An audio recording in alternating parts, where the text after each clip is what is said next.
Admission process, अगर आप admission लेने वाले हैं तो इस वीडियो को देख लें, हेल्पफुल होगी, बहुत हेल्पफुल होगी। ठीक है, आपको यहाँ मैं केस स्टडीज़ बताऊंगा, कुछ थ्योरी वेरी नहीं बताऊंगा कि ऐसा बेटा ऐसा करना, बेटा वैसा करना।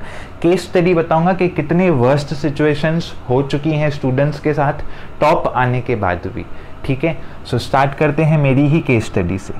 ठीक है, केस स्टडी नंबर 1। सो 10th में मेरी आई थी कुछ 92.6%। तो मुझे लगा चलो भाई, कॉलेजों से फ़ोन आएगा कि आप हमारे कॉलेज में आ गए तो शान बढ़ जाएगी। मुझे लगा ज़्यादा परसेंटेज है, मुझे लगा कुछ ना कुछ तो होगा, मीडिया आएगी ऐसे इंटरव्यू लेने, बट ठीक है, कुछ नहीं हुआ। एंड कॉलेज गया था, first time, very first time in life, form लेकर आया वहाँ से। एंड खुशी ही थी तो मैंने फॉर्म देखा ही नहीं ध्यान से, छोटे वर्ड्स में लिखा हुआ था कि 3 दिन के बाद सबमिट करना है। मैं अपने खुशी मना रहा था, सब मिठाइयाँ बट रही थी। 3 दिन हो गए, मुझे पता ही नहीं था, फ्रेंड से भी कांटेक्ट नहीं, क्योंकि अपना खुशी मना रहा था। अभी वो पार्टी जोन चल रहा था अब तक, तो तब तक फॉर्म की डेट निकल गई। उसके बाद कॉलेज गया तो बोला एडमिशन नहीं होगी, डेट निकल गई है। मैंने बोला अच्छा ऐसा भी होता है क्या, मतलब 3 दिन की डेट, मुझे लगा 10 दिन की होगी। महीने तक मैंने सोची थी डेट कि कितने लोग फॉर्म भरेंगे, लेंगे, सबमिट करेंगे। बोला अभी होगा ही नहीं एडमिशन।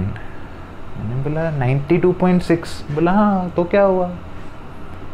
मैंने बोला अरे तो ऐसा होता है। ठीक है, एंड वहाँ नहीं ही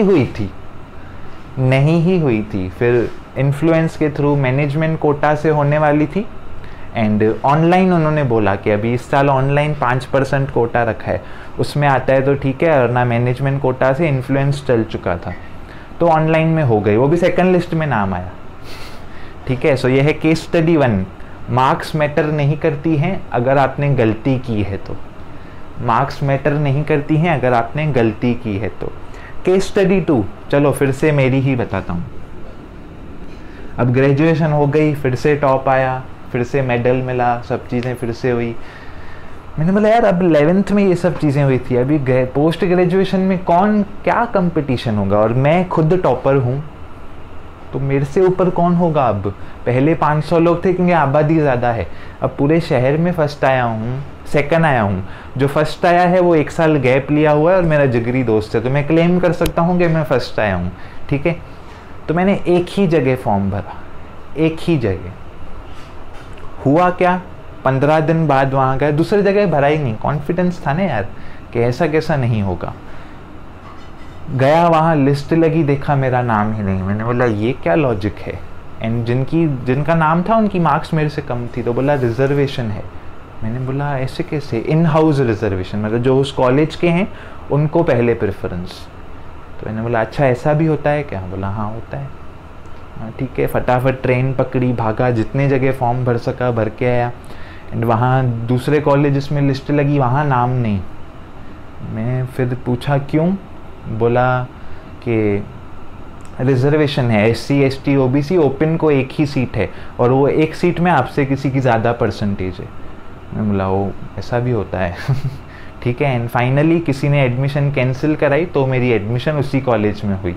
यानी कि फॉर्म आपको सब जगह भरना है।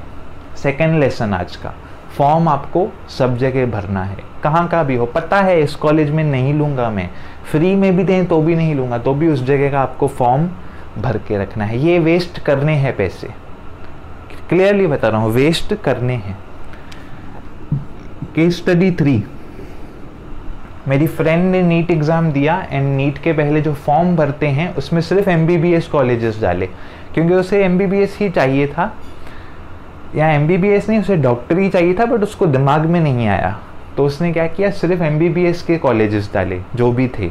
अब उसकी मार्क्स इतनी आई तो जिसमें MBBS नहीं मिलेगा, बट इतनी मार्क्स से उसको दूसरी कोई भी फील्ड मिल सकती थी, होम्योपैथी जो भी होते हैं, BAMS BHMS एलोपैथी। अब मार्क्स आई हैं बट उसने फॉर्म में किसी का नाम नहीं डाला है दूसरे कॉलेजेस का, 1 साल गैप। ठीक है, तो ये है केस स्टडी नंबर 3।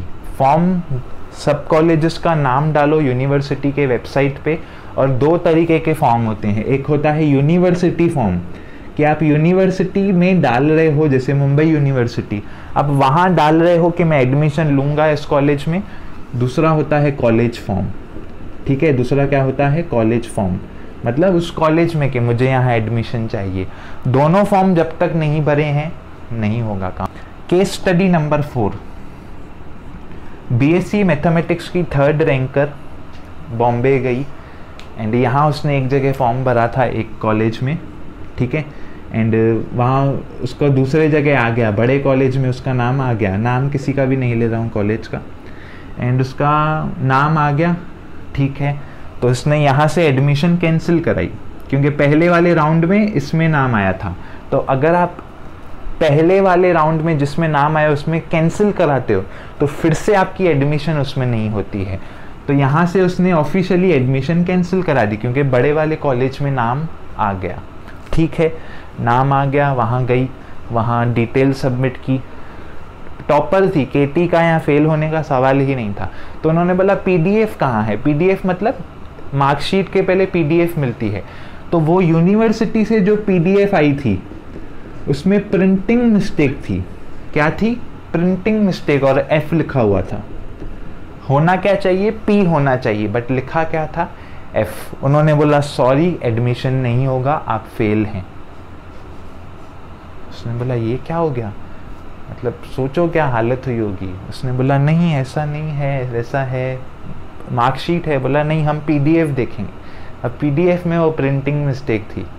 फिर कॉलेज में आके बात की, कॉलेज वालों ने बोला हमारे हाथ में नहीं है, यूनिवर्सिटी जाओ। यूनिवर्सिटी गई, बोला वो 4 दिन छुट्टी पे है, वहाँ डेट थी 3 दिन में फॉर्म ख़त्म होने वाले थे। एंड जो वो वर्स्ट सिचुएशन होती है, बुरे दिन निकलते हैं एकदम। टॉपर होने के बाद अगर प्रिंटिंग मिस्टेक पे आपका 1 साल जा रहा है, इससे बड़ा दुख क्या हो सकता है। तो ये है केस स्टडी 4। गलती किसकी भी हो, कॉलेज वाले की हो, यूनिवर्सिटी वाले की हो, किसकी भी हो, भुगतना आपको ही पड़ेगा, ठीक है। भुगतना आपको ही पड़ेगा। ये था case study number 4। Case study number 5। Case study 5 क्या था मैं भूल गया, मुझे स्टोरी याद, किस पर्सन से रिलेटेड था वो याद नहीं आ रहा है।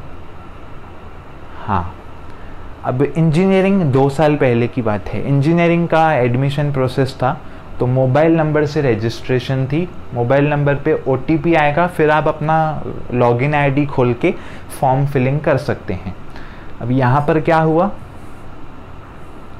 मोबाइल चोरी हो गया, ठीक है। एंड फॉर्म की डेट्स निकल गई थी, मतलब न्यू रजिस्ट्रेशंस बंद हो चुकी थी, ठीक है, वो डेट निकल चुकी थी। अभी मतलब जो आईडी पासवर्ड बन चुके हैं उन्हीं आईडी पासवर्ड से आगे कुछ होगा। एंड अभी इस डेट को जो अंदर फॉर्म फिलिंग थी डेट बंद थी, एंड इस तारीख को बंदे का मोबाइल चोरी हो गया। मेरा ही नॉन था, 1.5 दिन पहले मोबाइल चोरी हो गया, नंबर चोरी हो गया, ठीक है। मुंह से भी मत बुलवाओ क्या हुआ, बट वर्स्ट गैप सीधा 1 साल, ठीक है। गैप 1 साल वेस्ट, समझ रहे हो। क्योंकि कितनी भी यूनिवर्सिटी की वो हो, कॉल लाइंस लगती नहीं है या एंगेज आती हैं, या सडन कुछ नहीं होता है। सडन फ़ोन किया और हाँ सेठ बोलो, वो नहीं होता है, ठीक है। छोटी सी मिस्टेक 1 साल गया, छोटी सी मिस्टेक 1 साल गया। और भी केस स्टडी से चला सकता हूँ मैं, बट इतना करूँगा तो डर के मारे एकदम वो ही हो जाओगे। तो फाइनल मेरी सलाह यही रहेगी कि जो भी कॉलेजेस में आप एडमिशन ले रहे हो, समझो वो कॉलेजेस आपके घर से दूर हैं, 1.5 घंटा की दूरी पे भी हैं, तो भी रोज़ जाओ, रोज़ नहीं होता, ऑल्टरनेटिव डेज पे जाओ और चेक करते रहो। पूरा नोटिस बोर्ड ऐसे स्कैन करो, एकदम डिटेक्टिव बन जाओ, हर चीज़ स्कैन करो। क्योंकि जो बड़े कॉलेजेस हैं जहाँ लाखों लोग एडमिशन ले रहे हैं, वो लोग केयर नहीं करते आप आओ या नहीं आओ, तो वो केयर आपको करनी है, वो केयर आपको करनी है। जैसे आपको एडमिशन चाहिए किसी भी जगह, चक्कर मारते रहो, शक्ल दिखाते रहो, अपनी शक्ल उधर जाके रोज़ दिखाते रहो, तो फिर एडमिशन होने के चांसेस बढ़ जाते हैं, ठीक है। मैंने भी एमएससी में ऐसे ही किया, पता था नाम नहीं आने वाला है, रिजर्वेशन है, बट जाके शक्ल दिखाता रहता था, बस ऐसे पता है, शक्ल दिखाने आ जाता था मैं, हर 3 दिन में पहुंच जाता था शक्ल दिखाने। तो हुआ क्या, जैसे किसी ने एडमिशन कैंसिल कराई, उनको मेरी शक्ल दिमाग में आई, सीधा कॉल किया एंड एडमिशन हो गई, ठीक है। ये डैड ने कहा था मेरे कि शक्ल दिखाता रहे, मुझे 0% प्रैक्टिकल लग रहा था कि शक्ल दिखाने से क्या होगा, एडमिशन क्लोज हो चुकी है उधर। बट जैसे ही एडमिशन कैंसिल हुई, उनको मेरी शक्ल दिमाग में आई एंड मुझे ही कॉल आया एंड मेरी एडमिशन हो गई। That's it. सावधान रहें, सतर्क रहें। मस्ती नहीं कर रहा हूँ। 1 साल जा सकता है छोटी मोटी गलती से भी, ठीक है। All the best. स्टूडेंट्स के साथ शेयर करो। व्यूज़ नहीं चाहिए, ठीक है। शेयर आजकल ऐसा बन गया है व्यूज़ के लिए, नहीं वो नहीं चाहिए। मुझे ये चाहिए, ये मैसेज पहुँचे। मैसेज साल नहीं जाना चाहिए। मोबाइल चोरी 1 साल गया, ये सब नहीं होना चाहिए। All the best. संभाल के रहना, थोड़ा सावधान रहना। कैप राउंड्स जो होते हैं संभालना, उसमें ध्यान देना। कॉलेजेस का और भी रहता है, फ्रीज बटन, पॉज बटन, सब संभालना। ज़्यादा चीज़ें नहीं बता सकता, बट ओके, टेक केयर।